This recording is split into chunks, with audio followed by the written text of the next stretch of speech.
Imagine someone parks themselves at the entrance to the busiest road in the world, a road that carries a fifth of all the oil on the planet, and announces that from now on, if you want to drive through, you pay them. Not a government you recognize, not a fee anyone agreed to, just pay or we might sink your truck. That is, more or less, what Iran is now trying to do with the Strait of Hormuz. And the question I want to work through today is not just, can they get away with it? It's what it reveals about who really controls the systems the whole world quietly depends on. Let's start there, in the water. On the facts.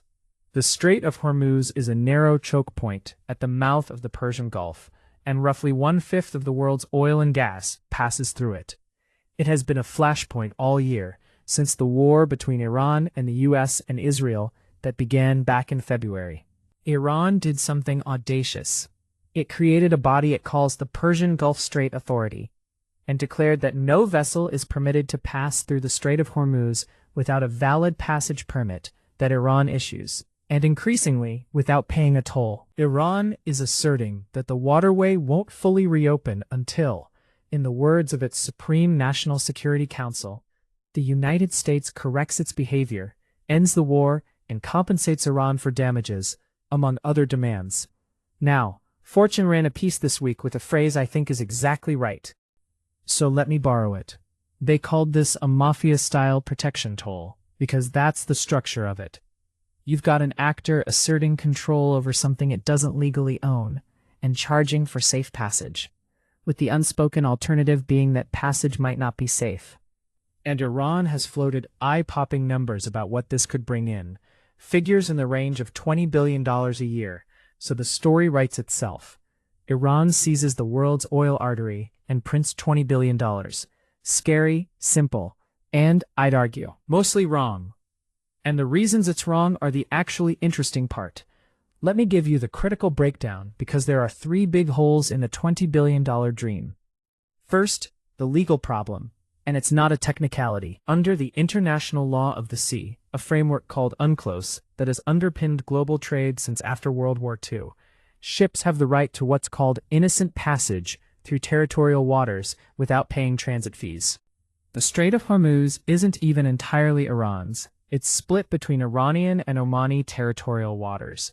So Iran is claiming the right to tax a waterway it only half borders, in violation of the basic rules that the entire shipping world runs on. That's why 8 of the world's largest shipping associations wrote directly to the United Nations urging it to oppose these tolls. They called it a toll in all but name and warned it would harm the global economy. Second, the enforcement problem, the gap between announcing a toll and actually collecting one. It's one thing to declare that every ship must pay. It's another to make a giant supertanker, escorted through a war zone, actually hand over money to your authority. The reporting from NBC tells the real story here. Traffic through the strait is nowhere near the 100+ ships a day it saw before the war. Many ships are simply staying away or turning back, or, this is a detail I love, manipulating their GPS trackers to hide as they slip through. So Iran isn't sitting at a toll booth collecting from a steady stream of customers. It's asserting control over a road that a lot of people have simply stopped driving on. You can't collect $20 billion in tolls on a highway you've scared everyone off of. And third, the precedent problem. And this is the part that should worry you, even if you never think about oil tankers. One maritime expert, quoted by NPR, put his finger on exactly why the whole world should care about this, beyond the price of gas. The danger, he said, is that if Iran's toll gets formalized in any way, other states, sitting on other choke points around the world, will start thinking the same way. Think about how much of global trade squeezes through a handful of narrow passages. Suez, Panama, Malacca, the Bosphorus. The entire system works on an unwritten agreement that nobody gets to privatize the ocean and charge rent. The moment one country successfully does it and gets away with it, that agreement cracks, and every choke point on Earth becomes a potential toll booth. This is the real stake, not one country's oil revenue, but whether the freedom of navigation principle that quietly underpins the whole global economy still holds. So here's my take. Don't read this as Iran just made $20 billion. Read it as a stress test of an invisible system we all rely on and never think about. The tolls themselves will probably underdeliver. The law is against them, the enforcement is shaky, and the customers are fleeing, but the attempt matters because it's a probe. It's Iran testing whether the rules of the sea are actually enforced, or whether they're just politely agreed upon until someone with enough missiles decides to ignore them. And the honest answer right now is that we don't fully know, which is exactly why it's dangerous. The question I'll leave you with on this one: how many of the systems you depend on every day are held together not by hard enforcement, but just by everyone agreeing to follow the rules until someone doesn't? And that question, who controls the invisible plumbing of the global economy, turns out to be the exact question Europe is asking right now about something you probably tap against a card reader several times a day. Because here's a fact most people never stop to consider. Almost every time someone in Europe taps a card to buy a coffee, that transaction is processed by an American company, Visa or MasterCard, two U.S. firms that between them process something on the order of $24 trillion in transactions a year globally, and account for the majority of card payments inside the Eurozone. In some European countries with no domestic card network of their own, the dependence is nearly total. The American duopoly reportedly accounts for around 98% of card payment value. For decades, Europe treated this as no big deal, the price you pay for the convenience these efficient American giants offer. And now, suddenly, Europe has decided it is a big deal. They've started treating their dependence on American payment systems as a strategic vulnerability. The reporting compares it to energy dependence. So what changed? Two things. One is the digital euro, a project from the European Central Bank to create an electronic version of cash, backed by the central bank itself, that Europeans could use to pay each other and pay merchants without routing through any American network. ECB President Christine Lagarde has said Europe needs its own payment system, in her word, urgently. And there's a private sector piece too. A European wallet system called Wero, which has been linking up national payment apps across more than a dozen countries to build a homegrown alternative at scale. Now, here's the critical question, and it's the one that makes this more than a boring finance story. Why now? Why, after decades of not caring, is Europe suddenly in a hurry? And the honest answer, straight from European officials, is fear. Specifically, the fear that their payment infrastructure could be turned into a geopolitical weapon. And this isn't paranoid hypothetical. There's a real-world example everyone in Brussels points to. When Western sanctions hit Russia, Visa and MasterCard pulled out, and a huge chunk of Russian consumers suddenly couldn't use their cards for international payments overnight. Europe looked at that and had an uncomfortable realization. If virtually all our payments run through American companies, then in a bad enough geopolitical fight, someone else holds a switch that can partially shut off our economy. That's the anxiety driving this. It's the same anxiety as the Hormuz story, just wearing a suit instead of a naval uniform. The sudden, nervous realization that a system you depend on is controlled by someone else. But, and here's where I put on the skeptical hat, because the Europe breaks free headline oversells it. There are real reasons to doubt this goes smoothly. First, the timing. The digital euro, even in the optimistic scenario, isn't scheduled to actually launch until around 2029. One payments executive quoted by the Financial Times put the problem bluntly. The digital euro will arrive in a couple of years, maybe after the current U.S. administration's term. So, she warned, Europe may already be a little bit out of time, if the whole point is to insulate yourself from a geopolitical shock. A shield that arrives in 2029 doesn't help you with a crisis in 2026 or 2027. Second, it's politically divisive inside Europe itself.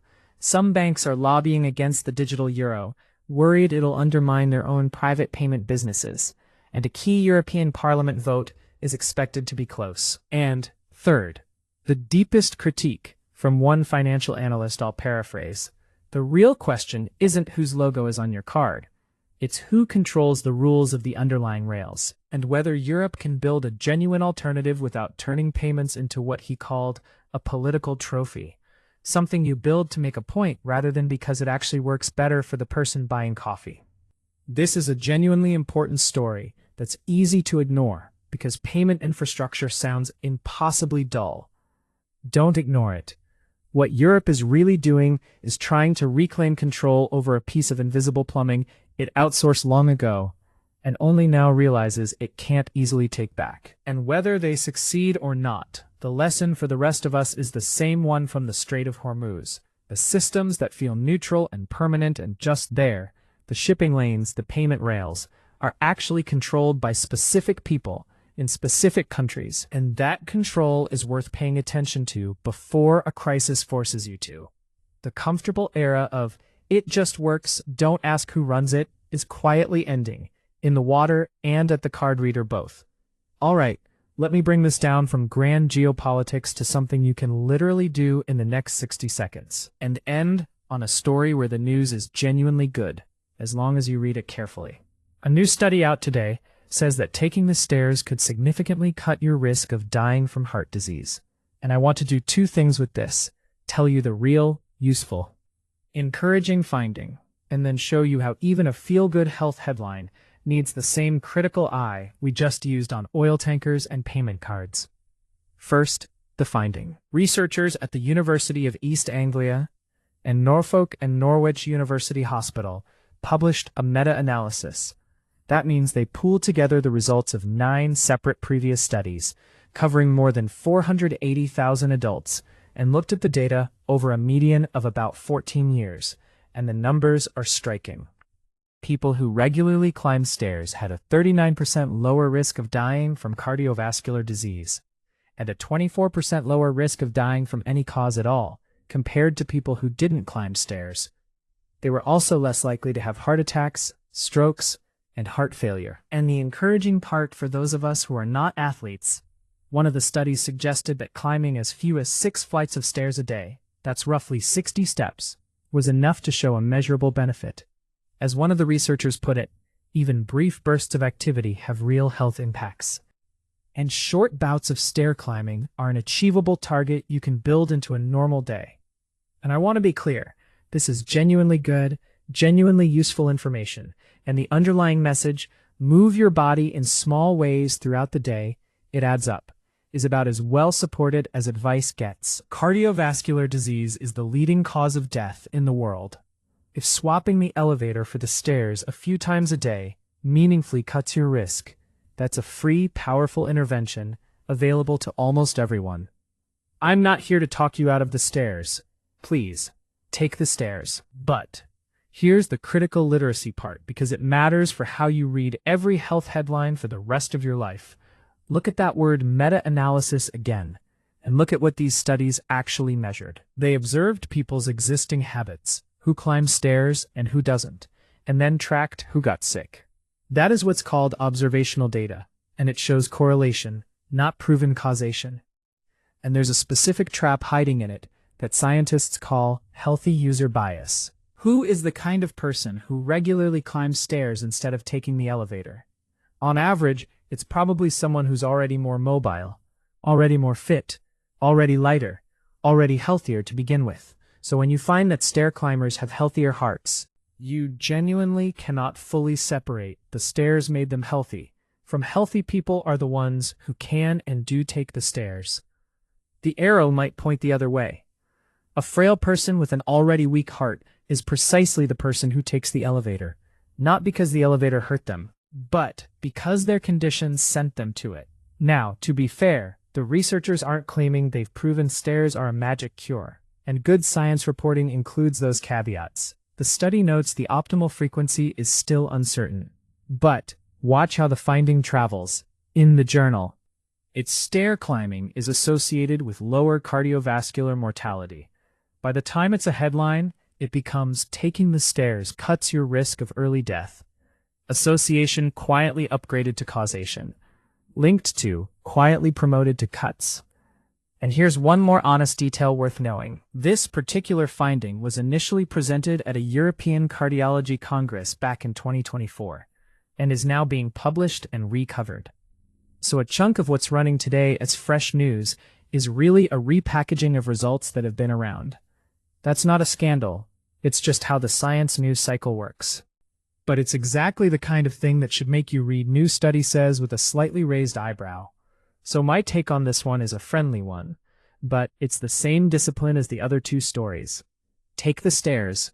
The downside is essentially zero, and the likely upside is real. But when you see a number like 39% lower risk of dying, train yourself to ask the same question you'd ask about a toll on the Strait of Hormuz or a claim about the digital euro. Where did this number actually come from? What does it really prove? And what's it quietly assuming? The answer is reassuring enough that you should still climb the stairs. But the muscle you use to check it is the same muscle that protects you from every overhyped claim that isn't so harmless. So let me tie all three together, because the thread is the same one running underneath a war zone, a bank, and a stairwell.